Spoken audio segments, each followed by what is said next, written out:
Yo, what is going on, you guys? It's your boy King Sanders here, and we are back with another day of sports betting. This is going to be for Thursday, April 21st slate of NBA and MLB games. I'm super excited to dive into it. We do have a pretty decent little slate of both. But we have 3 games on in the NBA, just like we have had for the past couple nights, and then we have a full slate of MLB. So I am super excited to dive into it. First things first, I did just want to go ahead and say that at the time of recording this video, we are still currently on the road to 7,000 subscribers. My goal is to hit that by the end of April, and I definitely can't do that without your guys' help. So if you guys are new, make sure you guys do like, comment, subscribe, and turn on that notification bell so you guys know whenever I post. Next, I did just want to go ahead and say that and give a quick shout out here to all of our members here on the channel. Thank you guys so much for everything that you guys do. And thank you guys so much for giving such a small channel such a big chance, as I always say. It truly does mean a lot to me. I really can't stress that enough. It truly does mean a lot. So let's go ahead and dive into it. We'll do a quick recap, but there's not much to recap. We lost every single bet today. And we can kind of talk about it. There were some that were pretty close, and some that were just not even close at all. But, you know, I took it, like, this is the NBA playoffs, and regardless of how much research you do, like, for a certain prop, there's going to be off nights for some players, there's going to be on nights for other players. It is sports betting at the end of the day. You're not going to shoot 100%, and if you do, you're going to get very rich very quick. So, but yeah, we'll go ahead and do a quick recap. So we did have Marcus Smart over 14.5 points versus Brooklyn. He doesn't score a single point in the first quarter, and he finishes with just 12 points. He did shoot okay, but he did finish with just 12 points, so he finished 3 points shy. But it is what it is. He would have been really close because at the end, with like 30 seconds left, he was wide open in the mid-range with it was like 22 seconds left actually. But he was wide open in the mid-range, and Peyton Pritchard took a layup instead of dishing it off to Marcus Smart. I know that's a little, cliche thing, but if he would have made that, we would have finished it off right on the hook too. But it is what it is. Then we had Tobias Harris over 1.5 threes. He only attempts 3 of them. He makes 1, finishes right on the hook as well. Then we had the Bucks minus 3.5 versus Chicago. I hate the fact that we lost this bet, but part of me is still happy because the Chicago Bulls are actually still playing well. I'm recording this at about halftime of their game, but they're playing pretty decent. So, but then we did have the Reds and the Padres over 8.5 runs. The Padres did their thing, but the Reds, they just really could not get anything going at all. And I think the Padres had like 5 runs.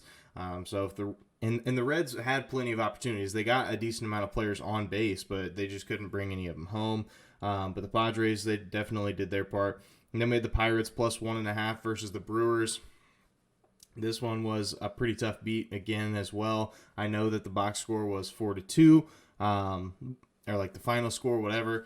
But if you were to actually sit there and pay attention to the game, then it was just weird because they had basically in the last inning they lost it, is essentially where I'm going with this, or in the last 2 innings. But regardless, it is what it is. We'll go ahead and dive into today's plays though. We do have 3 in the NBA and we do have 1 in the MLB. So first play of the day, we're going to be taking Dillon Brooks, but we're going to be taking his under 18.5 points here versus Minnesota at minus 105 odds. Now, surprisingly, I know that the Minnesota Timberwolves aren't a great defensive team, but in their last 7 games, they've actually allowed the 5th fewest points per game to opposing small forwards. So they've been doing a really good job against that small forward position. And versus Minnesota, Dillon Brooks has struggled. He's actually gone under in 4 of his last 5 games here versus Minnesota. He went off in game 1 against them, but then he did go back to ice cold after that. So he has gone under in 4 of his last 5. And Dillon Brooks is just really inconsistent, truthfully. He either goes extremely over or he goes extremely under, and it's really not even that close. He is an extremely inconsistent player, so you just kind of have to pick and choose when you're going to be taking it. Also, at home this year, Dillon Brooks is averaging 20.5 points per game, but on the road, just 15.8. So he does play a lot worse on the road, and obviously since this is game 3, they will be playing it in Minnesota, and so hopefully it does hopefully the trend does continue and he does struggle there. Also, we haven't seen like a blowout or like a breakout game from Ja yet. Could this potentially be the one? Maybe, and if it is, then Dylan Brooks probably won't be getting the ball nearly as much and probably has a much easier time to hit this under. So we're going to be taking it. Dylan Brooks under 18.5 points versus Minnesota at -105 odds. Now, our second play of the day, we're going to be taking Royce O'Neal over 4.5 rebounds here versus the Dallas Mavericks at -125 odds.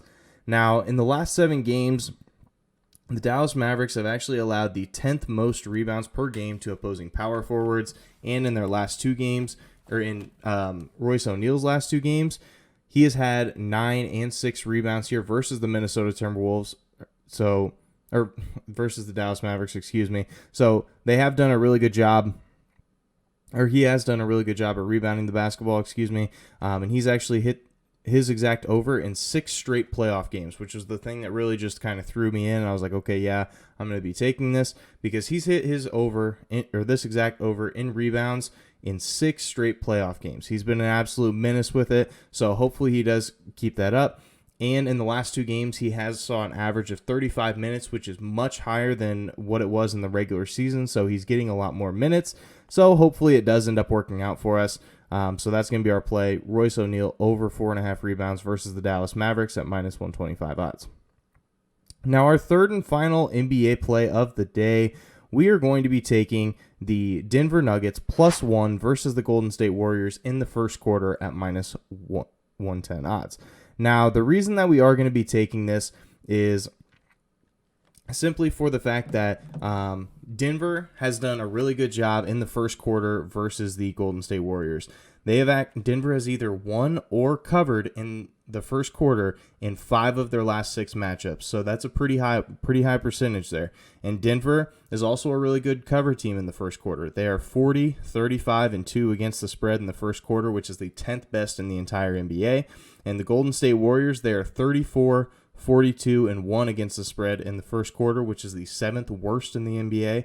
And Denver at home, Denver at home, excuse me, sorry. My notes are a little jumbled. But Denver is 19, 17, and 1 against the spread in the first quarter at home, which is the 10th best in the entire NBA. And Golden State on the road is 12, 25, and 1 against the spread in the first quarter on the road, which is the worst, the worst in the entire NBA. So we're going to be riding with it. We're going to be taking Denver +1 versus Golden State at -110 odds. Now, our MLB play of the day, we're going to be taking the Cardinals and the Marlins over 7.5 runs here at -105 odds. Now, the Cardinals, they have gone over in 5 of their last 9 games, so they've really got their bats going for sure. And the Marlins, they've gone over in 3 of their last 4. The only one that they didn't go over in was the previous matchup here versus the Cardinals. And Hicks here for the Cardinals has a ERA of 3.52, which is pretty decent. And Pablo Lopez on the other side of it has a 3.94 ERA. So both of these guys are pretty decent pitchers. It's not like they're bad by any stretch of the imagination. But I just don't trust either of these bullpens truly. I think that's where we're going to be seeing a lot of runs is kind of late in the game. And also the Marlins have gone over in 3 of their last 5 games at home. So hopefully that trend does end up continuing here. So we're going to be riding with it. We're taking the Cardinals and the Marlins over 7.5 runs here at -105 odds. Now, for our public fade play of the day, we are going to be taking, sorry, I'm looking it up right now. I forgot to write it down. So, let's see. Okay, we are actually going to be taking the New York Mets. We're going to be taking the New York Mets money line.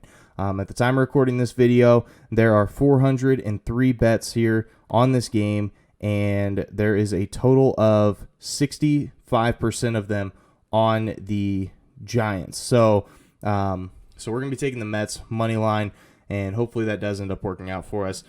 We did end up losing today's fade and the one before that. They've both been literally within 1 run, kind of finished right on the hook. So hopefully this one does turn it around. But that is going to do it for today's video. If you guys did enjoy, make sure you guys like, comment, subscribe, and turn on that notification bell so you guys know whenever I post. Like I said, we're on the road to 7,000 subscribers, so if you guys are new, make sure that you guys are subbed. It truly does mean a lot to me. But that's going to do it for me now. This is King Sarah signing out. Peace.